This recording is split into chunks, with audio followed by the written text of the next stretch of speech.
Good afternoon to all of you. आप सभी का बहुत बहुत स्वागत है अंकल जेईई की तैयारी यूट्यूब चैनल पे। आवाज जा रही है आप सभी तक?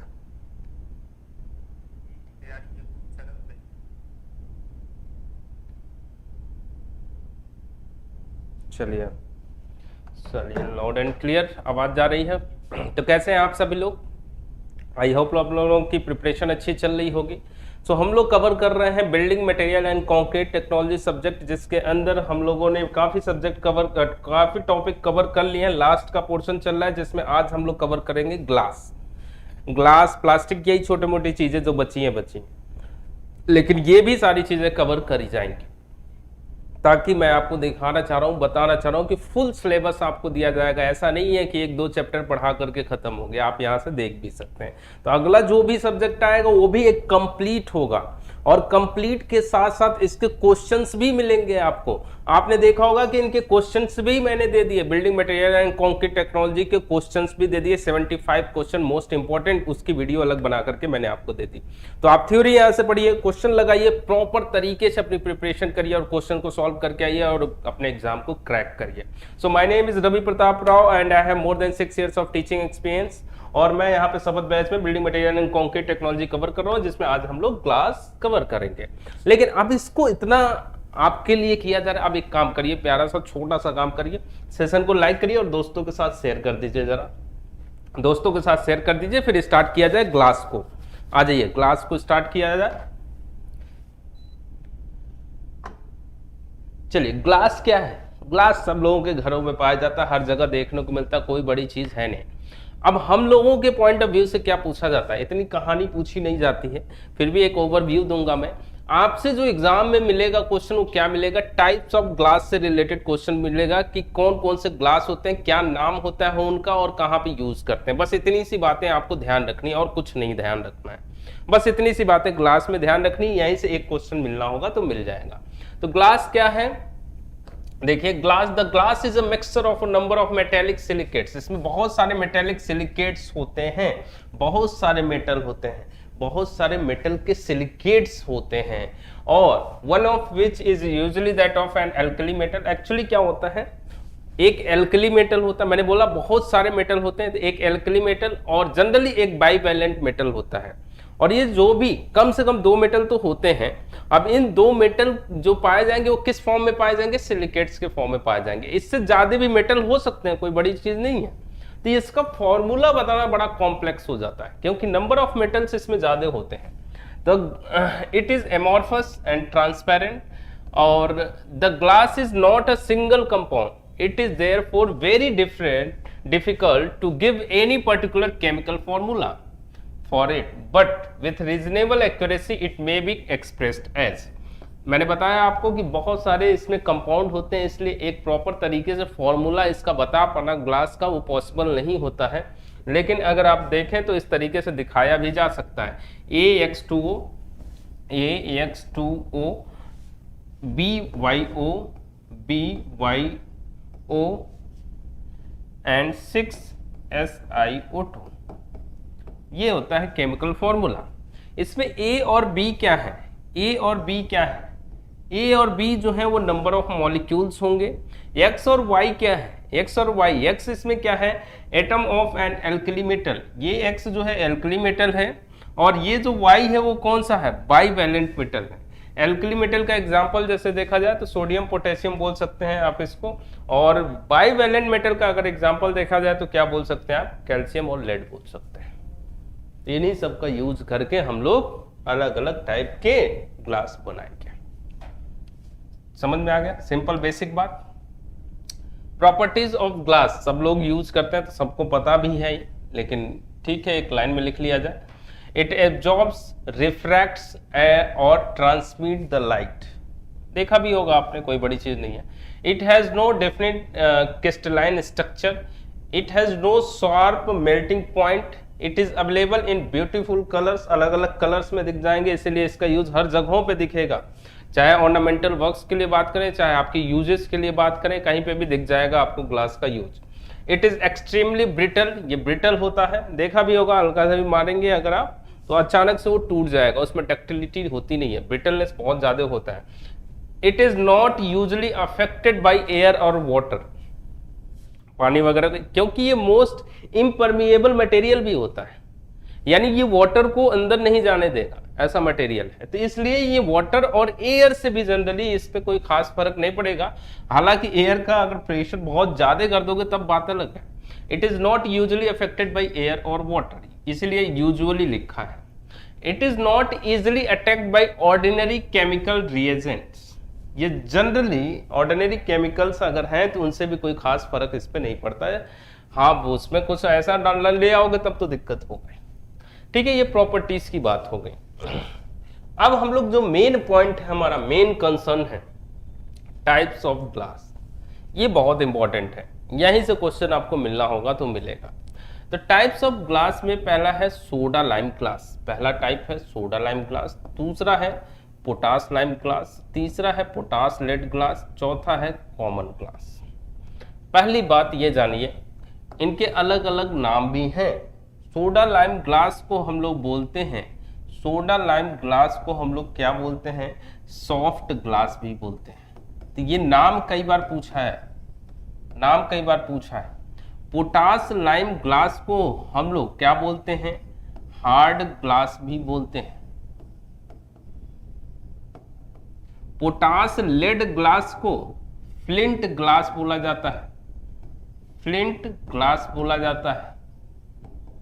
और कॉमन ग्लास को बॉटल ग्लास बोला जाता है। बात समझ आएगा, नाम याद रखना बड़ा जरूरी है, इस तरीके से रिलेट करना बड़ा जरूरी है। अगर इस तरीके से रिलेट करेंगे तो आपको इसके यूजेस आसानी से याद रहेंगे, और यही एग्जाम में पूछा जाता है आपसे।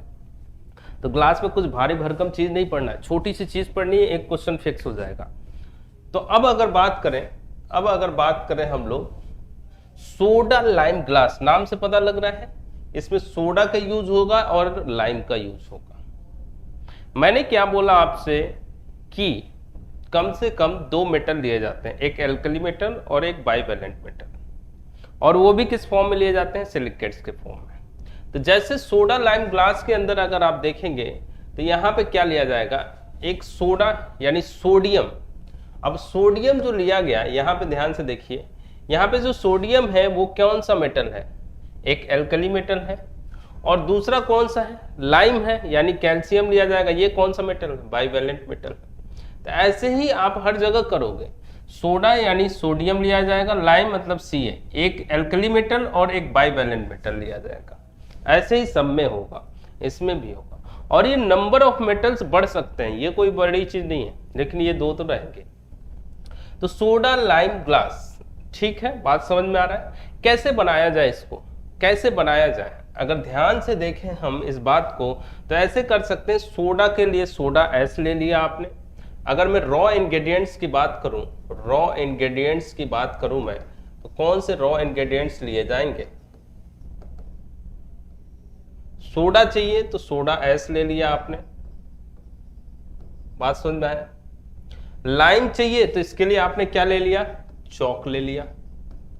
लेकिन दोस्त मेरे समझो, सोडा एस और चौक ले लिया तो सोडा और लाइम तो आ गया, लेकिन ये किस फॉर्म में चाहिए, सिलिकेट्स के फॉर्म में चाहिए। तो सिलिकेट्स के लिए आपको इसके अंदर क्या ऐड करना पड़ेगा, क्लीन सैंड ऐड करना पड़ेगा, साफ सुथरा सैंड ऐड करना पड़ेगा आपको। तब ये जो है बनेगा, सोडा और लाइम ग्लास बनेगा, और ये भी किस फॉर्म में कन्वर्ट हो जाएगा, क्लीन सैंड मिलाने की वजह से सिलिकेट्स के फॉर्म में कन्वर्ट हो जाएगा। क्लियर है बात। अभी देखते जाइए, रॉ इंग्रेडिएंट से आप आइडिया लगाइए कैसे बन रहा होगा ये जो ग्लास है। अब पोटास लाइम ग्लास, अब देखिए पोटास चाहिए एक मेटल, और एक मेटल क्या है, लाइम है। लाइम का मतलब Ca हो गया, पोटास का मतलब ये समझिए रहे। तो अब क्या किया जाए, इसके लिए क्या मिलाया जाए, और ध्यान दीजिएगा फिर किस में कन्वर्ट करना है, सिलिकेट्स के फॉर्म में।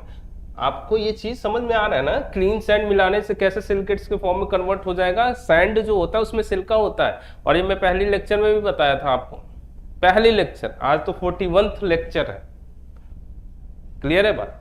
तो सैंड को मिलाने की वजह से ही अपने आप किस में कन्वर्ट हो जाएंगे, सिलिकेट्स के फॉर्म में। तो पोटास ले लिया आपने, लाइम ले लिया आपने। लाइम के लिए क्या लोगे आप, चौक ले लिया आपने। पोटास के लिए क्या लोगे आप, पोटेशियम कार्बोनेट ले लिया आपने, और इसके साथ क्या मिलाया आपने, क्लीन सैंड मिलाया, हो गई कहानी खत्म।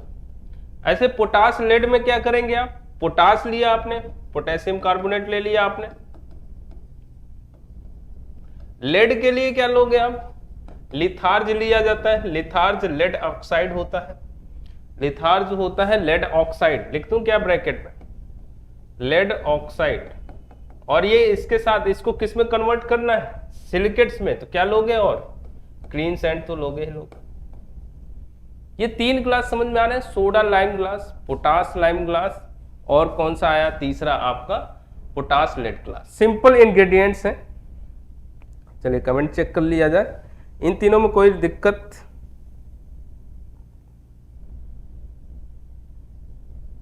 चलिए बढ़िया है, कोई दिक्कत नहीं है मतलब, हाँ चले आगे। अब देखें बात को समझे जरा, नेक्स्ट है कॉमन ग्लास। तो कॉमन ग्लास में अगर बात करा जाए तो इसमें कुछ ऐसे इंग्रेडिएंट के नाम नहीं है, तो नाम नहीं है तो कैसे समझोगे इसमें क्या क्या है। इसमें समझा जाए तो इसमें सोडियम के सिलिकेट, कैल्शियम के सिलिकेट, सोडियम के सिलिकेट होते हैं, कैल्शियम के सिलिकेट होते हैं, कैल्शियम के सिलिकेट होते हैं, और आयरन के सिलिकेट होते हैं। यानी इसमें 3 मेटल आ गए मेरे दोस्त, बाकियों में कितने मेटल थे, 2 मेटल थे।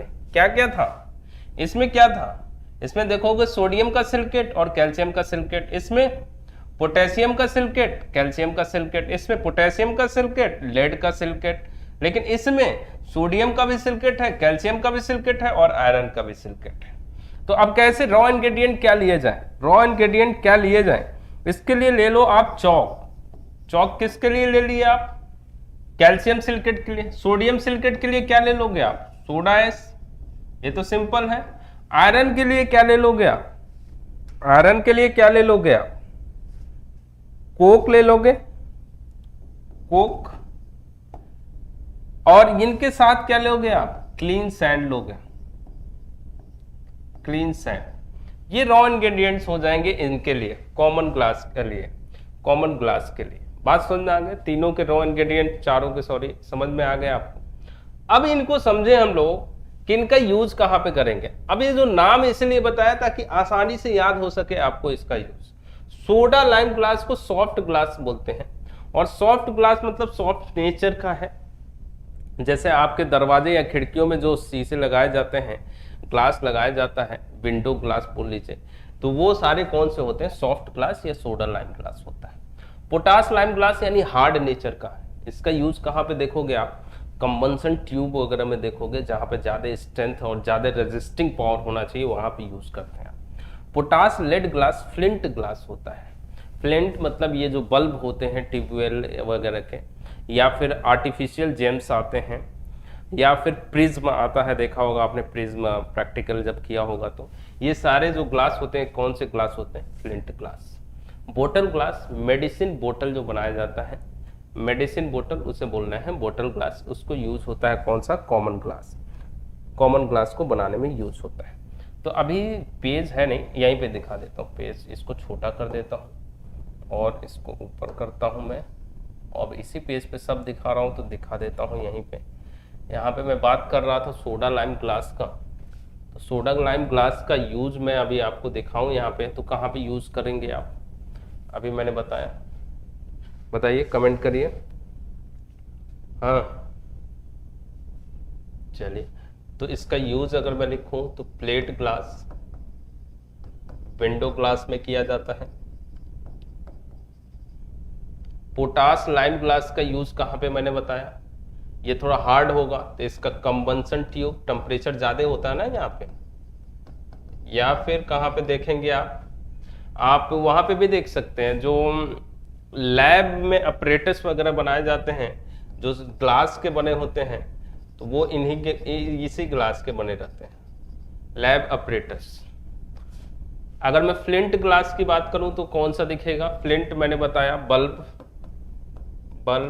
आर्टिफिशियल जेम्स, आर्टिफिशियल जेम्स मतलब समझ रहे हैं, जो रत्न बनाए जाते हैं, और कहाँ दिखेगा, और दिख जाएगा आपको प्रिज्म, इन सारे जगहों पे दिख जाएगा आपको इसका यूज।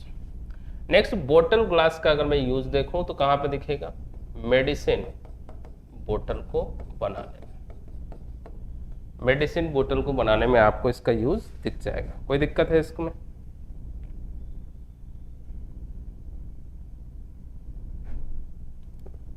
फर्स्ट टाइम ग्लास का क्लास ले रहे हैं, इसको भी लर्न करना ही पड़ेगा। यस, बुलेट प्रूफ व्हीकल के लिए कौन सा ग्लास यूज करते हैं, आते हैं उस पे जय, लेकिन इनको याद करना पड़ेगा, इसीलिए तो मैं आपको दिया हूँ। यहाँ से क्वेश्चन अभी पिछले 2020 वाले में जो देखोगे उसमें ये पूछा गया था, कॉमन ग्लास का यूज कहाँ पे करते हैं। तो कॉमन ग्लास का यूज अगर आप देखेंगे तो बोतल ग्लास नाम याद रखेंगे तो आपको याद रहेगा मेडिसिन बोतल। तो इसलिए नाम भी, एक बार नाम भी पूछा गया है कि कॉमन ग्लास का दूसरा नाम क्या है, तो बोतल ग्लास है। तो इसलिए मैं आपको ये बता रहा था। बार्क में भी आता था, हाँ तो आया होगा। पाए लागू गुरु जी, पाए लागू, खुश रहिए, खुश रहिए, मस्त रहिए, पढ़ाई अच्छी हो, आपका नौकरी लगे जल्दी। ठीक है, तो ये हो गया आपके जो टाइप्स ऑफ ग्लास हैं 4, ये इनके नाम, क्या क्या रॉ इंग्रेडिएंट्स हैं, और मतलब क्या क्या मिलाने पे बनेगा और कहाँ पे यूज कर रहा है। अब आते हैं कि स्पेशल टाइप के ग्लास पे, that is bullet proof glass. अच्छा, बुलेट प्रूफ ग्लास से पहले ये मैं बता दूं कि ग्लास बनता कैसे है। ग्लास बनने के 5 स्टेप हैं, हालांकि इसमें नहीं जाएंगे हम लोग, यहाँ से क्वेश्चन नहीं आता है, लेकिन आपके आइडिया के लिए मैंने लिख दिया यहाँ पे। Collection of raw material, raw material क्या है अभी दिखाया मैंने, जिस ग्लास को बनाना है उसके लिए रॉ मटेरियल दिखाया मैंने आपको। फिर प्रिपरेशन ऑफ बैच, जैसे कंक्रीट का बैच बनाते थे, फिर इन्हें मेल्ट कराया जाता है भट्ठी में, फर्नेस में, उसका फैब्रिकेशन किया जाता है और एनेलिंग किया जाता है। तो ये प्रोसेस होता है ग्लास को बनाने का। तो ये 5 स्टेप में बता सकते हैं, लेकिन ये हमारा पॉइंट ऑफ डिस्कशन है नहीं, आपको आइडिया के लिए मैंने बता दिया। नेक्स्ट है bullet proof glass. Bullet proof glass कैसे बनाया जाता है, बुलेट प्रूफ ग्लास कैसे बनाया जाता है। यहाँ पे एक फेमस क्वेश्चन पूछा जाता है, कई बार कई एग्जाम में पूछा गया है। फेमस क्वेश्चन क्या पूछा गया है कि बुलेट प्रूफ ग्लास में एक हाई स्ट्रेंथ प्लास्टिक यूज होता है, और उस हाई स्ट्रेंथ प्लास्टिक का नाम क्या है। तो विनाइल रेजिन प्लास्टिक है, ये ऑप्शन में होगा, या फिर पॉलीविनाइल ब्यूट्रेल होगा। वैसे ज्यादातर विनाइल रेजिन प्लास्टिक ही रहता है। तो ये क्वेश्चन बहुत बार पूछा गया है। हालांकि अब फंक्शन समझ लेते हैं कैसे काम करता है बुलेट प्रूफ ग्लास। देखिए इसमें क्या होता है, जो नॉर्मल ग्लास होता है, this glass is made of several layers of plate glass, जो सॉफ्ट ग्लास नहीं था, प्लेट ग्लास ही तो था, and alternate layers consist of. अब इसमें क्या हुआ कि कई सारे, अगर मैं लेयर लूं, एक सेकेंड रुकिए जरा, मान लीजिए ये मैंने लिया, ये मैंने कई सारे लेयर लिए, ठीक है। ये कौन से ग्लास है, ये प्लेट ग्लास है, 4 प्लेट ग्लास है। अब आपको करना क्या है, इनके बीच में क्या करना है, सैंडविच करना है विनाइल रेजिन प्लास्टिक या पॉलीविनाइल ब्यूट्रेल, क्योंकि ये हाई स्ट्रेंथ प्लास्टिक होते हैं। ये क्या होते हैं, हाई स्ट्रेंथ प्लास्टिक होते हैं। तो इनके बीच में 2 लेयर के बीच में सैंडविच किया यहाँ पे, फिर इनके बीच में सैंडविच किया, फिर इनके बीच में सैंडविच कर दिया आपने। तो सैंडविच करने के बाद क्या होगा, अब इस पे देखिए बुलेट का अटैक अगर होगा तो वो इसको रजिस्ट करेगा। कैसे करेगा समझिएगा जरा बात को। अगर मान लीजिए एक लेयर केवल ग्लास का रहता ना, तो इसमें अटैक होगा तो ये आसानी से क्या कर जाता, इसको पार कर जाता है, यानी आदमी मर जाएगा। अब क्या हुआ, हमने कई सारे लेयर के बीच में प्लास्टिक को जब सैंडविच कर दिया, तो ये फोर्स जो लगेगा, इसमें क्या होगा, rate of change of momentum ही होता है ये फोर्स जो लगता है। तो ये इस पे ज्यादा वर्क करेगा, इसके पीछे वाले पे कम, इसके पीछे वाले पे कम, इसके पीछे वाले पे कम। तो rate of change of momentum धीरे धीरे क्या होता जा रहा है, खत्म होता जा रहा है। तो अगर आप अल्टरनेट लेयर में इस तरीके से सैंडविचिंग करेंगे, तो पहला लेयर जो होगा उस पर सबसे ज्यादा फोर्स लगेगा, उसके पीछे वाले पे कम, उससे पीछे वाले पे कम, और एक टाइम ऐसा आएगा बीच में जब वहां पे सारा फोर्स खत्म हो जाएगा और बुलेट का अटैक हुआ, उस फोर्स का असर इसके पीछे वाले हिस्से में पड़ा ही नहीं। तो इस कॉन्सेप्ट के थ्रू जो है बनाया जाता है बुलेट प्रूफ ग्लास को। तो विनाइल रेजिन प्लास्टिक का यूज होता है, पॉलीविनाइल ब्यूट्रेल का यूज होता है, इसे हाई स्ट्रेंथ प्लास्टिक बोला जाता है। या ऑप्शन में ऐसे होगा कि ग्लास के बीच में क्या सैंडविच किया जाता है, ऐसे भी हो सकता है। तो हाई स्ट्रेंथ का प्लास्टिक सैंडविच किया जाता है।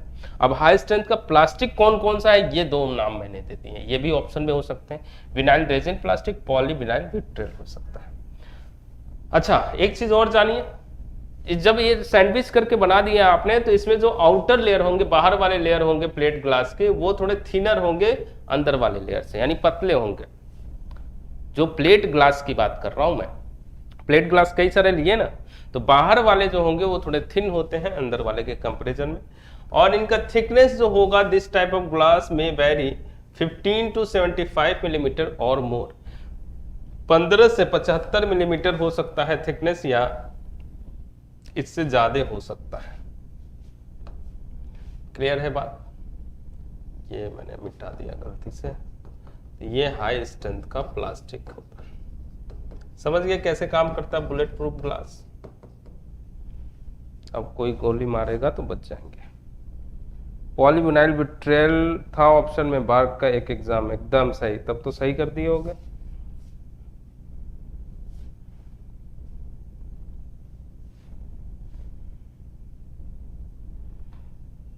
चले आगे, तो हो गई कहानी खत्म यहीं पे। कुछ खास था नहीं, अच्छा नहीं कर पाए, कुछ खास था नहीं ग्लास में। अब कल तो संडे है, मंडे को आते हैं हम लोग, ग्लास के बाद प्लास्टिक ले आते हैं, प्लास्टिक करेंगे मंडे को। तो वो प्लास्टिक भी एक छोटा सा टॉपिक है, उसमें से भी एक दो ही चीज़ें पूछी जाती हैं, बस वही ध्यान रखना। यहाँ पे भी एक दो ही चीज़ें पूछी जाती हैं, बस वही ध्यान रखना। ठीक है, और कोई डाउट? इस चैनल को थोड़ा ध्यान दीजिएगा, ज्वाइन कर लीजिएगा अगर नहीं ज्वाइन किए हैं तो। बाकी दोस्तों के साथ शेयर करिए, पूरा कंप्लीट सिलेबस है यहाँ पे क्वेश्चन के साथ है। तो और भी सब्जेक्ट शुरू किया जाएंगे, अगर आप लोगों के ज़्यादा मात्रा में प्रेजेंस आप लोगों का रहेगा तो और भी सब्जेक्ट्स प्रॉपर तरीके से डिटेल में कवर किया जाएंगे, कंप्लीट कवर किया जाएगा और क्वेश्चन के साथ कवर किया जाएगा। सो मिलते हैं हम लोग नेक्स्ट क्लास में, तब तक के लिए दोस्तों के साथ शेयर करिए, प्यार बनाए रखिए। Thank you so much, bye bye, जय हिंद।